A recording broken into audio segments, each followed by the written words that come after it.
علاش كتفرح مؤقتا ملي كتشري شي حاجه جديده ومن بعد ساعات كتقول علاش انا شريتها اصلا، وكيجيك الشعور بالندم. والمشكل ماشي في الحاجه اللي شريتي، المشكل في دماغك اللي خلاك تبغي الحاجه قبل ما تحتاجها.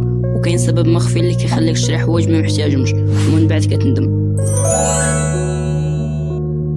الدوبامين ماشي هو هرمون السعاده كما كيتحسب بزاف ديال الناس، هو هرمون الرغبه والانتظار. فاش مثلا كتشوف شي حاجه زوينه في انستغرام، الدماغ ديالك كيعطي اشاره بلي هذيك الحوايج غتخليك تحس براسك سعيد، كيدفعوك وكيجيك الحماس باش تبرك على الشراء اولا تاكد الطلب.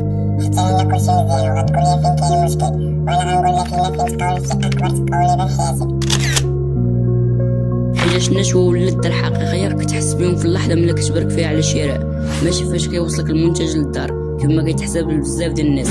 وهنا فين الدوبامين ديالك كيطيح للزيرو بعد ما كان داير في السقف، وتما فين كتحس بالندم وكتبدا تلوم في راسك.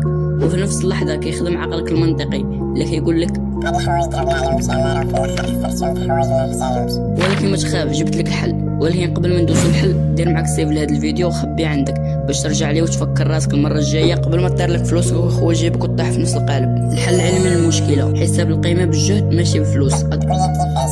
قبل ما تخرج فلوسك على شي برودوي في مكان، قسم ثمن المنتج على المدخول ديالك في الساعه. فاش غتستوعب بلي ديك الصبر ديالك كتساوي 3 ايام ديال التماره والعيا في خدمتك، عقلك تلقائيا غيحب الشراء وما غيبقى يلومك على والو. في الاخر دير معاك ديك فولو باش تفهم كيفاش تلعب بعقلك عوض ما يلعب بيك، وتحكم فيه كل نهار وتحمي فلوسك.